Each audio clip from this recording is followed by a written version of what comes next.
know it's important. I'm going to, look at sunflowers and savor coffee and all the things I wasn't doing when I was you, basically, Oh, man. So then are you back in D.C. then? I was in Ohio then. You're in Ohio. Yeah, then. I was already in Ohio. So you're back off this trip. Are you then like, I need to live my life like it's this trip? Or were you able to compartmentalize people? Because a lot of times, even back to college, we go on spring break and then you're like, oh my God, I want every day to be like spring break. And then it's not that fun anymore. So how do you come off this emotional roller coaster? You are down here and then you are up here for 2 weeks and then you're back with nothing. The 40th birthday's behind you and the trip's behind you. How do you get yourself out of the Well, I funk? hated being back at work. I mean, how you get back from work and you're like, this time yesterday I was drinking Pinot Grigio and having pasta. The work was hard, but I talked to him so much still. And I started living my life like an Italian. Like I started making caprese and lentils and pasta all the time. And I don't know. I kind of changed my outlook on life and started acting more like a European. Yeah, so we should live life. I know somebody who actually teaches that. She is Italian. Oh, really? And she teaches people to live like an Italian. Yeah. Or people live like a French person or whatever. A lot of times we have the mindset of what we're supposed to do. So you probably in your 20s and 30s imagine, like a lot of women do, the picture is now added to it. Good career. 2 or 3 kids, husband, house, dog, check, check, check, check. Right. A lot of people who have that aren't that happy. Right. Which is really, that's almost even harder, that you got the things you imagined in your head and you're not happy. And then it's like, now what? If you don't have those things, at least you're like, well, I'm going to be happy once I'm able to check off some of the things, at least the dog that I want. And that's a challenge. So then you get to your 40s. Generally speaking, you have to put the kids on the idea if you didn't want them or you hadn't had them and process that, whether you wanted them or you didn't want them or not. And then figure out, okay, who is my dating pool in my 40s? Because as we said earlier, a lot of times the guys in their 40s want to go younger. And a lot of times the women in their 40s are like, I don't want to go 50s. These guys poop out. I don't want these guys. I can't just be leave the cougar life forever. Maybe you can. I don't know. It's sort of no man's land at a time when the women really are at their best in their 40s. Yeah. They've gotten through a lot of the angst of the 30s. They're like, okay, I'm here. Now what? And where are the dance partners? Right. When I got to my 40s, this guy who I write about in the book, Fernando is his name in the book. Of course it is. This continued on for a while. So I can't remember how long, but let's say a year. So, I mean, it was a while. But when he and I broke up, I say break up. I don't even know what it was. It was a let's stop texting. Yeah, let's stop texting and let's not. No more Skype. Yeah, no more Skype.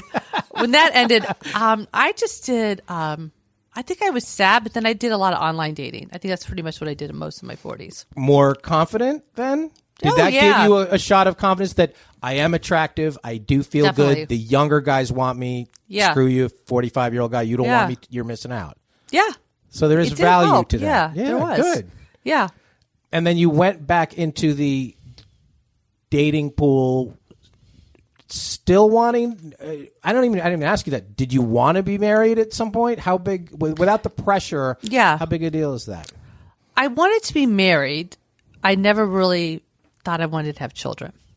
Yeah, and that's honest to say that. I mean, I know it's weird. I always say to people, I'm like, I know that's weird because most women don't say that. But well, what a lot of women say that really scares me now is, I want to have kids because I'm afraid that I missed out. And I'm like, that's not the best reason either. Because if you decide like, I don't like this. It's 50 years with those kids. So it is a decision, and I get that. But once you come out of that, you can reassess, well, what do I want out of life? Right. And is it a fulfilling relationship, or is it just a series of spring breaks or Italian vacations? Right. Well, I think when I got into my 40s, I definitely wanted to be in a relationship. But I'm trying to think. Online dating, I'm trying to think of it, what it was like. Everybody has these horror stories. I didn't really have that. Like, I didn't have guys sending me dick pics, but I don't think I come off that way in my profile, And at one point in my profile, I put, no random hookups. Like, I don't want that. That's so negative. I know. Don't put that. But I wanted a relationship, so. Well, everybody wants a relationship, I think. When you put no random hookups, that the guys who want the random hookups, they're not going to be scared off by that. They're going to be like, oh, no, I'll just convince her that it's serious. So I'm not sure that works either. And, everybody doesn't want a dick pic, and then suddenly the dick pic's in your inbox. So I don't know what to say about that. But the online dating, we used to, and I talked about this a couple podcasts ago, we used to be very, our motto here is get your head out of your apps, and we were very meet people in real life, whatever. But you do have to have the balance now, and you do have to use online dating as a means to an end. It's a place to meet people. It's a place to do it. It's fairly normal now. It's not what it was 10 or even 20 years ago where it is, but you have to learn how to do it. And so the question that people are always going to ask you, and I had to deal with this too, being over 40 and never been married, the judgment of that. Yeah. And I would judge somebody. If I were 43 and I went out with a woman who's 43 and she'd never been married and I never been married, I would judge her and she would judge me because I would want to know why, which is crazy that I would think the same way. But I'm like, why not? And I want to know the reason. I'm not saying it's bad or worse, but you do have to answer the question. And a lot of people answer the question, well, I just didn't meet the right person yet. I'm like, you probably did and you weren't ready and all that. That's going to come up even more every single year as a man or a woman over 40. Yeah. And it seems like, oh my God, she must have been a handful or he must have been a player or all these kind of things that you have to go into. Online date, it's going to come up, in your 40s or older.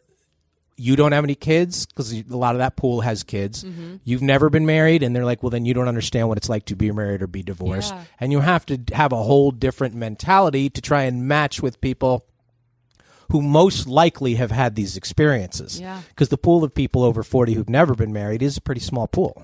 Yeah. So you have to go into this with, all right, I have my answers to your questions that I know are coming before the appetizer comes ready to go. Well, you said I probably did meet the right guy. Are there guys that I dated that I thought were possibly going to be my husband and that I said I love you too and meant it? Mm-hmm. Yes. But I will say that I wasn't really sure about most of them. Are there ones that you looked back on and think, if you know what, that bothered me then, or I wasn't ready to prepare that, but if I kept going down the road with that person, possibly, or no? Are you like me? Like, no, none of them. I kind of think no. A lot of them were raging alcoholics. People ask me that too. Like, what about at 28? Did you have a one who got away? No, none of them got away. They were all terrible, and so was I. So it's a good thing it didn't work out. I did have a boyfriend in law school, and he was probably the love of my life, I would say. And that was 20-something years ago, right? But he cheated on me and moved to my city and came to my law firm and kind of created like this nightmare havoc on my life. Wait, so much so that I moved away. Wait, what? So, after you broke up? No, he broke up with me. He was cheating on me. And then went to the law firm? And then came to my law firm where I got him a job. Oh no. Yeah, in Cleveland. So we were in the same firm in Cleveland, and after you dated, sounds like an Ally McBeal episode. Yeah, we were going to get married. I mean, we were going in that direction, and I did want to marry him. Like, I was sure. That's the one person I think I was sure about. But he's just an evil man. I mean, now when I look back on it, yeah. I know of him now. I'm not in touch with him, but he's still a jerk, Good. So But I said I don't have regrets. So right. If there was one, that was probably it. Now, so you got through this tough time, and you did your little trip, and you did all that, and you started online dating, and then you did meet somebody. Yes. How did that happen? Online. In D.C. In D.C. So back in D.C. Yeah. Well, I was working for a law firm in Cleveland. I have my own company now, and I did have my own company for a while, but I went to this firm for a while, and I was doing online dating in Ohio, and I wasn't having a lot of luck. I just wasn't meeting the kind of guys I wanted to meet. And so I have a really good gay friend in D.C. I write about him in my book. His name's George in the book. He said, well, why don't you just get online here? There's really cute, interesting guys here. Like you said, smart, right. Really. Yeah. And you're always here because I was a lobbyist. So I was there like once a month, twice a month. So I did. I just, one night in my hotel, like after all my business meetings, I just started swiping, and I met a guy, and a week later we went out on our first date, and it's been ups and downs. Yeah. I'll put it that way. But we've been dating ever since. Good for you. Yeah. I have a bunch more questions about that. We got to take a quick break, and we will be back right after this. We are in Ohio, as I mentioned at the beginning, to do this. And this is a relatively small town where we're doing this. So what I think you have to expand your online dating pool. You can't just be like 2 miles or you're going to get everybody from the same high school, or 5 or 10. And that's not like being in San Francisco or DC or whatever. We had somebody from here on the podcast about a month ago, and she's like, I have to go to Columbus, or I have to, we have a phone ringing somewhere, but that's okay. Or I have to go to Cincinnati, or I have to do any of these distances. It's harder. That is a little bit easier when you know you're in a major metropolitan city where within 2 miles there might be 10,000 people. Right. You know? Oh, I tried to date in Columbus and Pittsburgh too. I mean, Pittsburgh. That's about 2 hours, right? Yeah, I didn't care. Yeah, I didn't care either. I always said, like, why do I have to meet the man of my dreams in my city? Like, they could be anywhere. Does that help that you had the experience in Italy? Probably, yeah. I mean, because before that, you're like, I don't want to drive even 40 minutes. I know. Because you don't want to keep doing that. And then part of you is rooting not to, at least subconsciously, I don't want to like this person because this is a real pain in the ass to date somebody 40 miles away. I might have to move. I might have to move. Right. We're going to have that conversation. Yeah. But now you are dating somebody who's far away. Yeah. Is that a challenge? It's Well, not that far. It's not Italy. But. No, I'm in DC a lot still, right? I'm probably there once a month. But what is hard about it is the guy I'm dating is a cameraman for a major news network. So he travels all over the country. Mm-hmm. You know, he was following the president. Now he's in Delaware, following Biden. So it's not so hard that we're dating long distance. I think it's just the nature of his job makes it hard. Yeah. Like, I think even if I was in DC, he travels so much. Yeah. He was, but we got really close during the pandemic because he was stationed to one show. He instead of traveling, because a lot of people weren't traveling as much, he was doing an anchor at night. So we talked a lot and emailed a lot and FaceTimed. Like, I felt like we got really close during the pandemic, but he's traveling again now. But I guess you just have to be an independent person and be a tolerant person because we see he's a great guy. And he makes time to see me. We just have to see each other when we can. How much communication is that? Like, how far out do you have to plan the next? Well, I was supposed to be there this weekend, but he's in. No, it's okay. I love being here. It's fine. I don't get upset. It's just what it is. But he's in Delaware right now, so maybe Thanksgiving. We don't get a lot of notice. Do you talk every day? Yeah, that helps. Yeah, and we text a lot and. It's communication. About communication. Yeah. That matters a lot. Some people need a lot of it, some people don't. You got to learn to deal with those. May I ask how old he is? 55. Okay. Do you feel about the same age, or does he seem way older than you? I feel the same age. I mean, I don't feel like he's way older than me. Because a lot of 55-year-olds poop out. As I said, they do. A lot of 45-year-olds poop out. Yeah. I mean, like, he's run a marathon. He's in great shape. He's like active. Do you have to have the conversation of like, how long can we do the long distance thing? And it's not that. What's DC? We've started to talk about that more. He really likes Ohio. I was surprised, because I just, I thought I'd always want to stay in DC, but I think he's at the pinnacle of his career right now. Yeah. And I'm a consultant, so I work remotely. I could do what I do anywhere. So if anybody moves, it's probably going to be me. So do you say like, you know what? I think I'm going to move there. No. Can you say that, or do you have to be invited? I feel like I have to be invited. Huh. I do.